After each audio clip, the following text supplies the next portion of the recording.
Hi, everybody. Welcome to AITA Pod. I'm Danny Vega, joined today by my lovely, lovable co-host, Sarah Levine. Sarah, how are you today? I am doing all right. Should we do the whole thing again? We're doing it again, Sarah. We got to tell everybody. We're doing it again. What's it's true. happening. I just feel bad putting you through it twice. It's okay. It's part of life. True. Yes, I guess I'll just lead the way. Yeah, I don't know how else to say this. I have loved doing the podcast. I can't believe it's been like 3 years since I pretty much just like convinced Danny to let me be his co-host. And it's been so much fun. Fuck, see, I didn't want to do this again. I mean, we had no other option, but... I'm crying because, I'm just crying because it meant a lot. It's not like I'm not hurt. I'm just sad, It's okay. Yeah, and... So with that being said, I have to take a step back from the podcast simply because I have way too many things going on. And that's it. There's literally no other reason. I love doing the podcast. Danny and I are still going to be great friends. I'm saying this on the air, so he can't renege on that. Of course. But it's simply just, my capacity is just, that's it. And I'm sad to be leaving you guys, and I'm definitely sad I'm not going to be, shit talking these conversations once a week. Yeah, it's it's a huge loss, and I'm really sad, but I understand, and I'm sorry if I'm repetitive to people who heard the bonus, but I really truly do understand. I empathize. I was in a similar situation, and Sarah, you do a lot, and obviously we're big on boundaries here, and I understand. It's a lot. I once had 2 pods at the same time, and it was a huge weight off my shoulders to end that second pod. I think you can have this intuition of like, what? It's just a couple hours a week, but like it weighs on you, and it's a commitment, and we all do need free, unstructured time. And it's just, God, I mean, Sarah's juggling more. She's just 4 huge aspects of her life: the pod, the job, the school, the boyfriend, plus just also being a person outside of that. So I understand it, and you'll be missed and mourned, and I'm really grateful. Oh, I know. I'm so grateful. I'm like looking at my sticker right now of me. And I love you guys. Like, I think it's just been so awesome. And the community that we've built in the Discord, in the emails, in the Substack, in the live shows, man. I mean, it's been incredible. And I am sad. It's just kind of a necessary choice that I had to make, honestly, for my mental health right now, because like you said, it's hard to have like so many commitments that you're booked more nights of the week than not. It definitely starts to weigh. So Sarah's lying, guys. The truth is that podcasting is very extreme, and she actually tore her Achilles tendon and she's injured. And I said, we're taking you off the team for now. No. Yeah, I get it, and I respect it, and I'm a mess right now, but I love doing this pod. It's hard to separate it from you because, like, even though there are guest episodes and stuff, like, this was our thing, and I feel like it's definitely been such a constant and big part of my life for 3 years. So I think it's gonna hit me later, for sure. And guys, this is not my last episode, by the way. Sarah hasn't cried a single fucking tear. I cried after our phone call. Yeah, I will say. Ryan will tell you. Yeah. But yeah, no, it's weird. I'm a delayed emoter, and also I think you guys know I'm pretty monotone. I'm not much of an emoter, but no, it's gonna be weird. I think I'll cry later for sure. It's okay. Because it really has been just a consistent thing for like at least 3 years. It feels a little longer, but 3 years for sure. Yeah, it has 3 years. I think hundreds of episodes, possibly upwards of 300, definitely over 200. Talked for way longer than anybody ever should have let me. No, Sheesh. no, you didn't talk enough. I talked too much, but that's okay. But yeah, I all I want to say is that it's just hard. It's hard for me to picture like this, you not being part of this, but I'm so excited for you, and I know you're gonna have so many amazing things in your future, and I can't wait to celebrate those things, and I can't wait to have you on and have you as a guest every now and again. And I had to call Sarah out because she keeps doing her like unassertive shit, being like, yeah, I'm quitting the pod, but we could do as many episodes as you want. And I was like, okay, how about a lifetime worth then? Could that be? Because that's as many. It's true. I did not say that this time. I was like, She's okay. I'm not going to walk into the trap again. And then I was like, Sarah could do a guest episode. She's like, yeah, I'll do a guest episode whenever you want. I'm like, well, no, again, we're and in the he's same... like, and every Tuesday at 7:15, and it's... But I think, yeah, I mean, this is definitely landing to be like like a breakup, even though, I know we're still friends and we're still cool, but it's hard for me to look at you right now just because I'm so emotional. But, I care about you deeply, and you'll always be part of my life, and you'll always be welcome in my life, and I'm so grateful. Oh my God. But yeah, I'm so grateful this pod brought us closer. I feel like, if you guys don't know, Danny and I used to be coworkers, and we were friends, but like not like, I would have never called him at like 3 a.m. my time before this podcast. And I think it's just a function of this. When you're talking about like deep issues for 3 hours every week, I mean, you're gonna get closer to a person. And I don't think we would have this friendship without the podcast. And so I'm really grateful that we have it. I feel like you're totally someone that I like count on, even when it's not 3 a.m. yeah, and obviously, I mean, I think that's the other thing. It's like, I think you've just been here. I've just been through so much with you, and you've always been a regular part of my life, and it's been a lot. So this is a hard part, but it's not ugly. And I'm kind of happy that I had this kind of rejection before this, because and I know you're not rejecting me per se, but look, I mean, I think at the end, life is very practical. This is the thing about life. It's relentlessly fucking practical. We all want to be ideal and have dreams and all this shit, but in the end, life is just made of practicalities. And sometimes they're your best friend because you love them and you share values and ideals, but sometimes it's because they live right next door, for God's sake. I mean, why are we not going to hang out, And so I totally get it. And it is what it is. But you'll be missed, and it's not the end of the pod. I love this. I view this as something I'm gonna do forever. I fucking love it, and I need your help now. I need your guys' help because it's just hard for me to say like we need to replace Sarah, because we can't replace Sarah, but we can come up with an alternative sort of person who could maybe fill the hole that Sarah has left, or maybe people, and so I want to hear from you guys. I'd really appreciate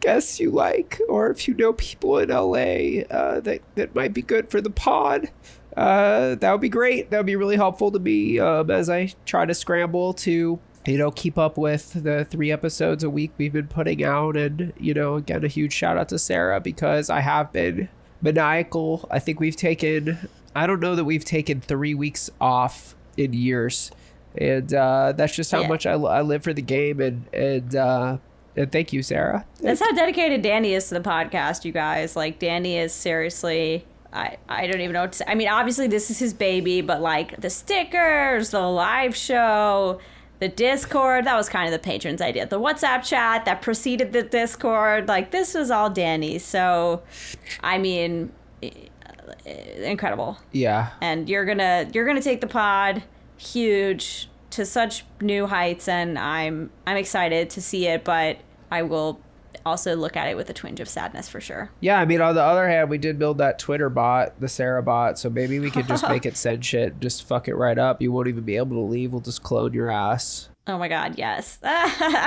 Just call everything a pyramid scheme. That's the bot. That is a pyramid scheme. I love you, Sarah Bot. Yeah. Yeah, I don't know. I think that's pretty much it. I'm obviously pretty warped and tired and just emotionally exhausted from this. But I think a cool thing my friend Troy said is, you know, this was a really successful relationship, and I'm so happy we're parting on good terms, and we have so much to show, and thank you so much for helping me on this journey, and that's really it, and thank you guys for supporting us, and I hope, you continue to support me. But that's okay too. I've also had to come to terms with that. I'm like, realistically, like, some people might be like, well, I was kind of there for Sarah, so now I'm out. And I've just come to realize, like, that is what it is. You were a huge part of the show, and that's okay. That's all. It's all okay, and you can't be replaced. The Sarah Bot, we don't have the technology, really. Some say we never will. But a new AITA pod will come out of this, and that's it. I'm rambling now, but much love to all y'all. Please rate, review, and subscribe. Shout out to our new patrons. Imagine I just totally shift. Shout out to our new patrons. Jonathan, thank you so much for supporting us. We really appreciate it. Guys, I'm not going to lie. Between, honestly, this wrecked me. There's no point in lying. I've been wrecked. I've been sobbing pretty regularly since Sarah announced this on Sunday. But, it's not, I don't feel hurt, Sarah. I really don't. Okay. It's not hurt. I think that's what's so unique about this. And I'm mourning. I'm just mourning and grieving this. And I've just kind of recognized, like, it's just going to take some time, and there's really nothing. I've realized, like, it's not about what I think. It's not about thinking. It's about the fact that our friendship, our podship, was 2 hours a week. And that's just a lot of time that we always spent together. And, now we're not doing that. And so that is something that I need to mourn and grieve. And it's not that we'll never speak again, but like that, well, we had closeness, we had intimacy, and that is, gone now. That's okay. Never speak to me again. No, I'm kidding. But like that regularity, guys, defined it. And so I wouldn't, obviously we're friends. I'll always hold you in self-esteem. You're a close friend. Like, you're in that club forever. But, there is something to mourn here, at least for me, because you have been a trusted advisor and, conversationalist and, companion, a life companion, even though we weren't actually doing stuff. We're just fucking talking. But like, you've been there through me with the thick and the fucking thin. You have. Yeah, and I'll continue to be there, and like I'm really hoping and wanting that for us, and I think it'll happen because the foundation's already laid. But yeah, the podcast brought us closer, and I think it's silly because it's not silly, but it's like I didn't expect that when we're doing like a Reddit podcast. I didn't expect it would change our relationship for the better, but it has, so I think that's great. It's been an amazing thing. I'm so proud of it. I'm so proud of you. I'm excited for you. And you know what? I know you're not allowed to quote Louis C.K. anymore, but he has this great bit about how no good marriage ever ended in divorce. And I'm going to be honest, this does feel like a creative divorce to me. And because look, like that, it just isn't, we're not going to be working. This isn't our baby anymore. And that's okay. It's not ugly. This is the most beautiful divorce ever, because I know that this is going to make your life better almost right away. And it's probably going to make my life worse for a while. But hold on a second, people. It is going to be better because, because I wouldn't beg you to stay. That would be crazy. If you don't want to do it, you don't want to do it. And so this is going to be a net win for everyone. And I'm being dramatic, guys. I will recover. I just need some time. And I'm letting myself take that time, by the way. That's a boundary. I'm not, because, the fucking neurotic part of my brain is like, it's time to fucking go. Start booking new guests. Let's fucking go now. But but I'm putting that away. Anyway, all right, we get it. We get it, Danny. We get it. Do the fucking show. I didn't do verdicts, guys. I'm a mess. Okay, we're gonna do 3 situations, and I love you all. Please rate, review, and subscribe. Please, you know what? I always say DM me. Don't DM me anything harsh this week. Can you please just spare me this week? Do people actually DM you that much? No, they don't. They don't. No, of course not. They're still going to post the hostility in the whatever on the reviews or whatever. No, all the people who reach out to me, I have great conversations with. I mean, your risk, if you send me a message, the risk is you send me like a paragraph, and then I will send you an unhinged, like 17-minute long voice memo, and you're like, okay, I didn't order a podcast, you freak. But whatever. It is what it is. Much love to Love all it. y'all. Yeah, here we go. Our second story of the day, AITA for cleaning out the fridge without telling my husband. Oh boy. But first, people, it's AITA for getting ferrets against my roommate's 22F wishes. I, 22F, live with a friend from college to save money. We usually have gotten along pretty well. I mentioned to her before I was possibly thinking about getting ferrets. We had some when I was little and I wanted them again. She sort of begged me not to because she said they smell god awful and she can't stand it. I have almost no sense of smell, so it wouldn't matter much to me. But I said if it meant that much to her, I could wait until we had our own place to live. She has a cat, and recently she hasn't been as consistent with the litter box cleanings as she was in the past.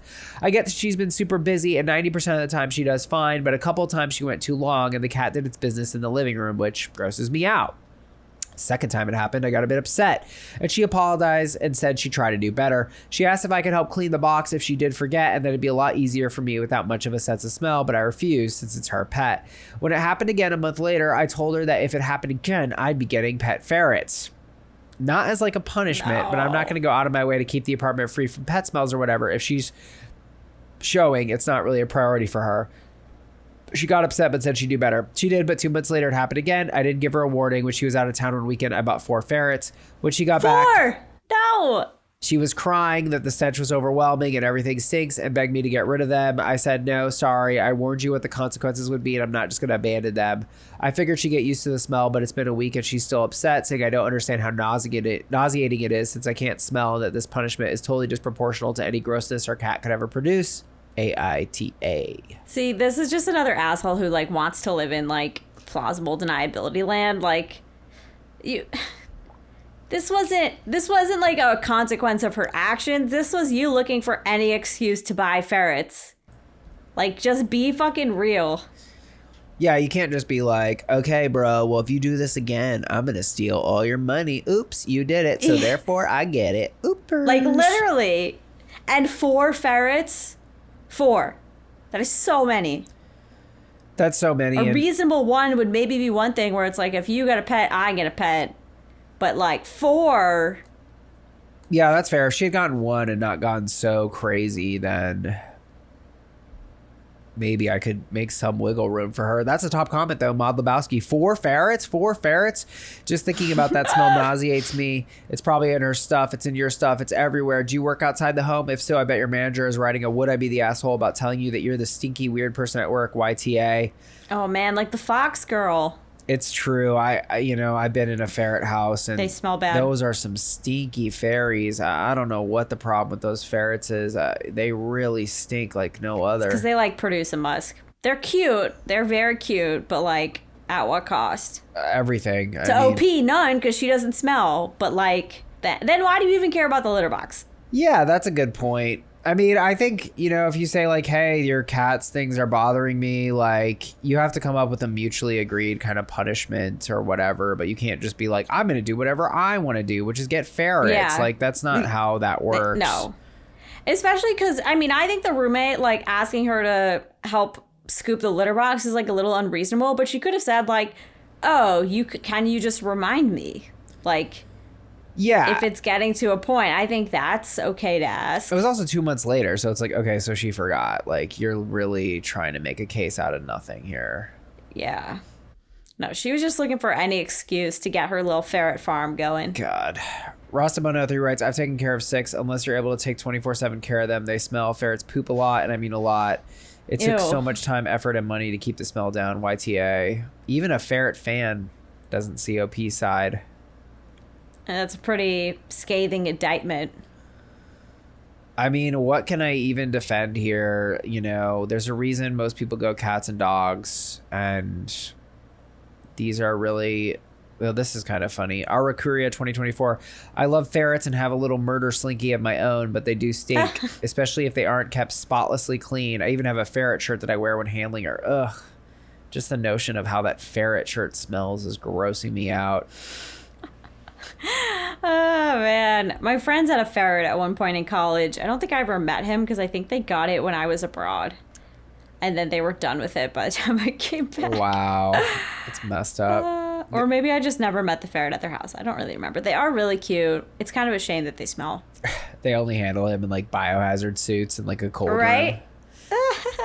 I I love the term murder slinky. That's hilarious. That's very funny. AITA for getting ferrets against my roommate's 22F wishes. I think this is a no-brainer. YTA. She tried to do this clever thing of like, haha, you did this. This is the consequence of your actions. Right. But it's like, that's not how rule breaking works. You don't get to just pick an arbitrary punishment that happens to be massively self-serving. Like, you can charge a fine, maybe. Exactly. Yeah, you don't just get to make that up. Not how roommates work. Like, oh, you forgot to take out the trash. I get to wear all your clothes. Like, yeah. Says who? Like, what are you talking dish about? Dish in the sink. Guess I'm sleeping in your bed tonight. Like, what? No. Right. What? Like, you get, like, I don't know what planet this person's on. I mean, you tried it. And, I mean, unfortunately, she succeeded because she did get the ferrets. But I wonder what OP thinks now that everyone unilaterally is calling her the asshole. Guys, please rate, review, subscribe, and join not us, but me on Patreon. No, it's not true. That's not true because there still are 130 bonus eps. And guess what? They all got Sarah in them, people. You love to see it. And we'd really appreciate it. Sarah, would you still appreciate it? I would appreciate it. Hey, like, enrich Danny. Do it. He deserves it. But no, and really do tell me any guests you like and anyone you know in LA who could be a good pod host. And don't say, me, Danny, me. You can. I know some of you will, but me. And it's like, okay, really? Have you ever done a podcast before? No, but I like Reddit. No, I love you guys. I had done a podcast before, in my defense. You can volunteer yourself. It's just a funny thing when you ask for a recommendation, people are always like, me. And it's like, okay, but like, get a friend to nominate you. Right, exactly. It's like, yes, you would say that. Obviously you would. But I love you all. So anyway, here is Sarah. AITA for cleaning out the fridge without telling my husband. My DH. Is that dear husband? Sure. I guess. Hopefully not dead husband. So dear husband it is. Brought home a metal box that he checks on often during the day when it's in the fridge. Okie doke. When asked about it, he said it contained freshly pickled olives. Ooh. Or freshly picked olives his friend Jason got from his uncle's farm. And wanted husband to keep it till he gets back from his business trip. I had no problem with keeping it safe in the bottom of the fridge. Husband always asked me to be cautious with the box and not open it as it would be rude to touch other people's stuff. Okay, I mean, I think we all know what's in this box. Yesterday, I decided to clean out the fridge, which took me about 2 hours from unplugging the fridge, emptying all the items, washing and cleaning out the insides of it, and then letting it air out before plugging it back in. I took the box my husband brought out of the fridge and placed it on the kitchen island along with other containers. While I was working, I received a video call from my husband, feeling bored, asking what I was doing. I showed him I was cleaning out the fridge, and suddenly he freaked out and asked about the metal box.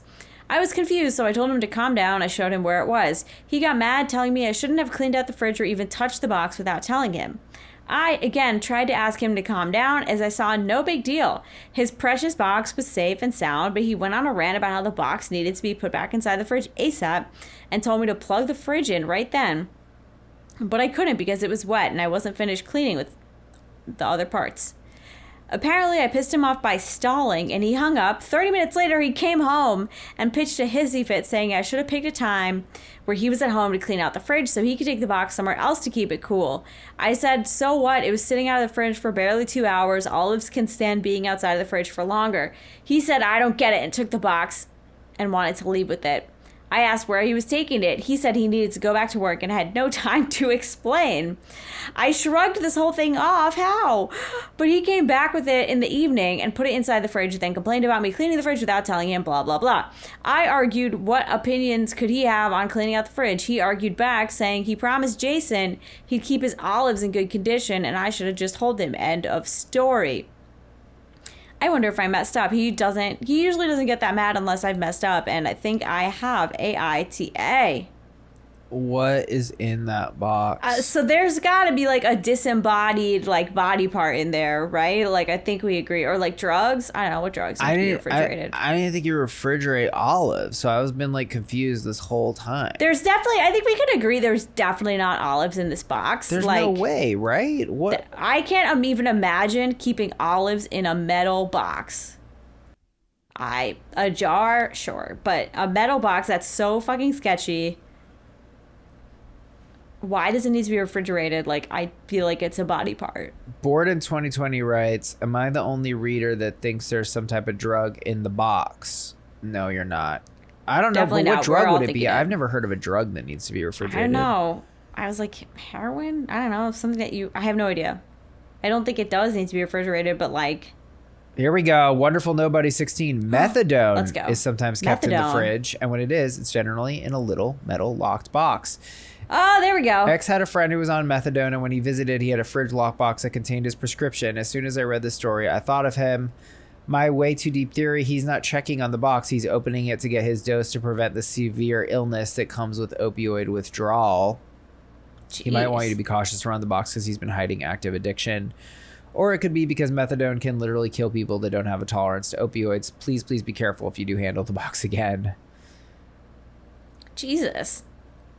I mean, that's ringing true to me. I know literally nothing about this topic, so feel free to drag me. But, I mean, I think I can also pick up on some, like, internalized situations because OP goes, I wonder if I messed up. He usually doesn't get that mad unless I've messed up, and that sounds like abuse language to me. Yeah, I mean, look, I think we don't have a lot to work with here. I guess the best I can do is, if I don't think it's methadone, which I'm honestly pretty sold on it, because like you don't need to right? You don't need to refrigerate olives. That doesn't ring with me. I feel like they're... I mean, even if it was, like, what olive in the world is so precious that it can't be out of the fridge for a couple of hours? Yeah. It's not. I don't even know what... I can't think of anything really besides food, so it's a metal... It's got to be those drugs. So I'm like, yeah, I mean, if you're lying... Someone said anyone who's processed olives will tell you, 1, you keep them at room temperature, 2, you process them in a non-reactive container like plastic or glass, not anything metal. So, yeah. I mean... I guess I'm trying to see if there's a way to play this as it lays without going to methadone land, but I'm like, frankly, You can't. If you do something really weird and ask your partner to accommodate your weirdness, and you give them a fake story, like they're allowed to act as if the fake story is real. Well, yeah, it's alarming to me that OP is not questioning this at all. Like, this husband has this freak out, rushes home, takes the box back, and she's like, yeah, I thought that was a little weird. I'm like, a little bit weird? I don't even know this guy. And I'm like, you should probably call the FBI. Yeah. Yeah, I mean, reading it more, giving that comment its due, I would be like, all right, it sounds like this guy has hid an opioid addiction from his wife, which is like pretty hard to fathom that you could pull that off. How do you do that? Well, you could do that if you were emotionally abusive as shit and like just shut down any lines of inquiry. Where were you last night? Babe, you're always getting in my business. Like, facts. How else would you get away with some? I mean, it's rather time consuming, but yeah, I guess I'm kind of, the only place I'm stuck on is like, are we going to reach all the way to call him an asshole? I feel like it's not quite playing it as it lays. Right now, it's kind of like, you're the weird guy, probably up to something, but like theoretically, he could be holding the methadone for his friend or something like that. So it's like not out of the realm of possibility that he's kind of just helping his buddy or something, but then why are you holding your friend's drugs and like that intense about it? His friend's wife knows, and they're trying not to let her know. And they know that if they tell his wife that she'll tell her, like it's not out of the realm of possibility. But then I feel like, wouldn't the friend be over at the house a lot to be like taking the drugs? Maybe they're playing a tight game, I don't know. I mean, this is really a lot. They're playing such a tight game, but they couldn't come up with a better cover story than olives. Than olives in the metal box. Yeah, like, just say it's a heart or something. That's more right. I guess they don't need to. OP's this gullible. Part of me is like, is that good that she trusts her husband that much? I'm like, I don't know. It can't be good, right? Probably not. Yeah, I mean, I guess that's where I'm stuck. Are you ready to call the husband an asshole or not? I guess I just don't feel like we fully have it. I feel like it's kind of there if you get interpretive about it, but I don't feel like it's there. I'm playing it as it lays. Sorry. It's hard to, I mean, if we kind of suspend all sense of logic, and this really was olives, and or it's something innocuous, like, I don't know, he got her something that needs to be refrigerated at all times in a metal box for her birthday, right? I don't know. Like, what the? Sure. What weird object is this? Yeah, exactly. It's hard to play it as it lays because it's so improbable. I could honestly, I'm going to go NTA because it's like he's hiding something. I can live with that. AITA for cleaning out the fridge without telling my husband. We agree it's NTA. He's up to no good. We know that. Something sneaky is happening. And I can't believe this OP never fucking updated their post. So they're honestly, OP, you're the asshole for that. Like, that's true. We are all dying to know. Oh man, their account has been suspended. Reddit, how could you do that? We'll never know what's in this fucking box. Okay, I'm searching methadone box, and it totally is a little metal box. And okay, I need to Google this thing is too. mad sus. If this thing was in a fridge, I'd be like, It like looks like a methadone box. It looks just like that doesn't go in a fridge. Why is there hardware in the fridge? Did somebody put the drill in the fridge? What's going on with what's in the fridge? Oh, what? This looks like a toolbox. Yeah, like this would be absolute baddie to try to put in front of your spouse. So, obviously I got mad sympathy for anyone going through opiate withdrawals, and methadone is a great way to recover, but you're lying to your spouse about something. Yeah, definitely. You need to be transparent about. That's not fair. That is not okay. All right, folks, we're going to wrap things up here. This isn't Sarah's last episode, but we're in the Sarah sunset period, so it's going to be one of the last. I think we're still figuring out how many, but yeah, we'll cross that bridge when we get there. Much love to all y'all, and let's wrap this thing up. AITA for losing my temper at sister-in-law after she ruined the meal I made. My sister-in-law, Ashley, is, for lack of a nicer word, obnoxious. She constantly does whatever she wants, even when you ask her not to. She thinks she's right above everyone else, even when she's dead wrong. And she's just got this very stereotypical babysitter attitude where she acts like she can do whatever she wants and nobody is allowed to be mad at her because she's the youngest of their family, so her acting that way is normal. But I pointed out I'm the youngest in my family, and I don't act that way.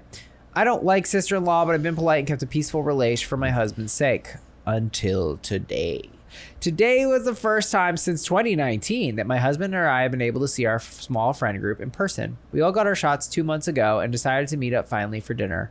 I cooked while our friends either pitched in ingredients, made apps, or brought wine. I made pasta ravioli by hand, which was hard. I made enough for me, Hubs, and our friends. But after they arrived and we all caught up while I was finishing the food, sister-in-law showed up. She let herself in and greeted everyone happily. They know her and said hi, but I suddenly asked Hubs what she was doing here. Turns out he'd mentioned the gathering to her, and he guessed she assumed she was invited. I told him to tell her to leave because she can't just invite herself like this.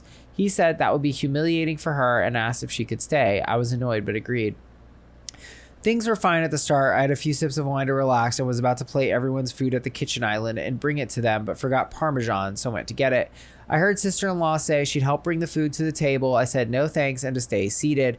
My back was to her, and she said something I missed because of the loud clang of a pot hitting the floor. No. I heard everyone gasp and close my eyes. I knew what happened but didn't want to look. When I did, I just started crying. Hours of work splattered on the floor. Sister-in-law said it was okay. It was, quote, just some pasta. I'll buy more. No. I lost it. I called her a stupid bee that ruined the entire dinner because she refuses to listen. She started boo-hooing and I told her to shut up and leave. She ran out crying and I sat down to cry too. Our friends consoled me and Hubs tried to say I went too far, but our friends told him he was an asshole and sister-in-law was wrong. They helped clean and we ordered pizza, but after they left, Hubs and I were flooded with calls from his family saying I was a horrible spoiled brat who made their baby cry over food.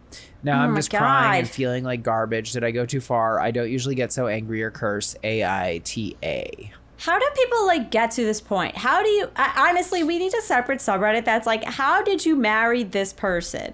Yeah, or I get that you married I mean, I don't know. I do believe that you marry the family. I understand 100%. that there are situations where you're low contact, no contact, whatever, but if you're coming into a family that is in contact with each other, you're marrying that family, so whatever. I don't really understand. I also don't understand how this is a grown-ass woman who acts this way and how the whole family enables it. What's going on? Yeah, it's really terrible. And I'm angry.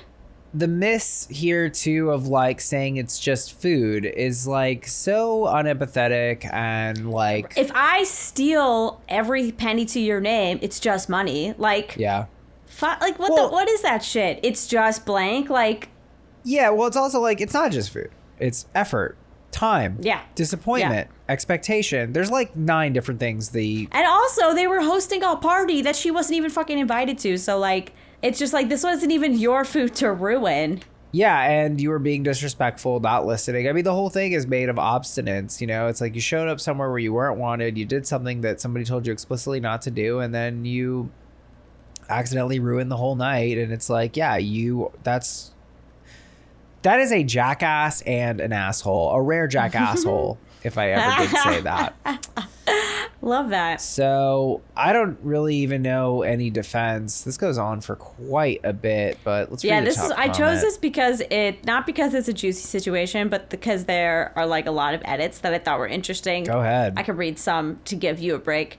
Okay, so the first edit, Hub said he understands I'm upset the food was wasted, but he doesn't think my outburst was warranted and was actually kind of extreme. See, this is how this girl acts this way because her whole family enabled her whole life. OP goes on, tomorrow is his off day. I told him he's going to be making the dish like I did, by hand, on his own, and then at the end we'll see if he thinks my outburst was unwarranted. So basically, she literally did, and I think this is honestly genius. She had her husband hand make all the ravioli, and she said at first he was all confidence and it'll be easy during the first 30 minutes, but then towards the end of the first hour his arms start burning. It is hard to make your own pasta if you're not using like the automatic machine. He's making almost 60 ravioli. She doesn't lift a finger, and I love it. Then he had to make the filling. Then they had to actually craft the ravioli and cut it out with a little like the zigzag saw thingamabobby. Yes, I did a ravioli class. Okay, come at me. And basically, she says start to finish, it took 4 hours, and they hadn't even cooked the ravioli yet. And she said, I mean, this is overkill at this point, but like for the dinner party, she had also made sauce and cooked shrimp for the raviolis. So this OP really, I want to go to dinner at your house. But when she told him all this, that there was like still stuff that she had done, he actually almost started crying, and he started apologizing at the 1 hour mark and didn't stop apologizing since. And so finally they had a talk, and OP got the husband to admit that the way that the family lets the sister get away with everything isn't normal. And he was just raised to go with the flow, but he says he's going to call her and say we need some space from her. And then apparently the husband got a message from their cousin where basically Ashley was laughing and bragged about intentionally ruining the pasta to teach OP a lesson for being such a snobby bitch. Well, maybe that's why she married this guy, Sarah. It sounds like he was willing to learn and That's empathize. true. And, you know, it is a little bit manual of a process. Maybe men could just listen. Hot take. But, you know, at least he came on board. The other thing I wanted to say, and we've definitely gone down this road many times, but like I think like, you know, if you have an emotional outburst where you say someone is a stupid bee, you do get a pass for that. I'm willing to give a pass. Like, because it's an emotional outburst. it's an outburst. I think that word is it captures it well. It is, you are having an emotional outburst. That's not your highest self. You're not endorsing that behavior. But I think if slipping they were out. in a relationship, and I think we've had similar situations, like I don't think you would, if a husband called his wife a stupid bitch, I don't think you would allow that either, though. Like I think we've had situations like that. Well, yeah, I mean, look, I'm not saying every time, but I am saying that, you know, if you destroy what took someone, 3 hours to make, and even if it's an accident, but it was a careless accident, by the way, not like But we know it wasn't an accident, but let's pretend it was. Sure. Yeah, I know. It's interesting, isn't it? But I'm like, I give OP a pass for dropping that stupid bee, because I give OP a pass for sure. it's an outburst, you know? And like, yeah, you're right. I mean, if the thing is too, Sarah, you're kind of spinning that she sort of did it on purpose. They're saying it. What? They said it in the update. Oh, they did? I'm sorry. I'm Yeah, fried. it's okay. There were like 75 updates. She said that she admitted to doing it on purpose to teach OP a lesson for being such a snobby bitch. I can't with lessons anymore. You guys got to hear the bonus lesson that this sick OP tried to teach. Yeah, and that's just it. Carelessness. Here's the thing. Carelessness, thoughtlessness that leads to an accident. To me, that is like, and honestly, this kind of coincides with the law. Like, that's getting into neglect. So it might not be even, I know in this case it was directly malicious, but like yeah, you get an outburst at that, right? Like if you're like, oh, Yeah. I'll babysit your kid, and then you go walk the kid next to the giant lava pit and he falls in, and you're like, well, it was a little bit of a oopers. It's like, well, yeah, like you're a fuck up, dude. Like, Yeah, I think you get. I'm not begrudging OP for calling her a stupid bitch in this situation at all. we let it fly. I mean, this sister-in-law Ashley is just she's an emotional terrorist. Yep, If I ever saw one. And shout out my to God, Sarah, because seriously. that was one of the stickers she came up with. So we love to see it, yay. people. All right, well, AITA for losing my temper at sister-in-law after she ruined the meal I made. I think we agree it's not the asshole, and the sister-in-law is. Big time. All right, guys. Well, that's the app, and I will bring more energy hopefully next week, but maybe not. I got to give myself room here. Maybe in 2 weeks I should be off to the races, back to my normal self. But we'll see you guys next Monday morning. Bye. Oh my gosh. Bye.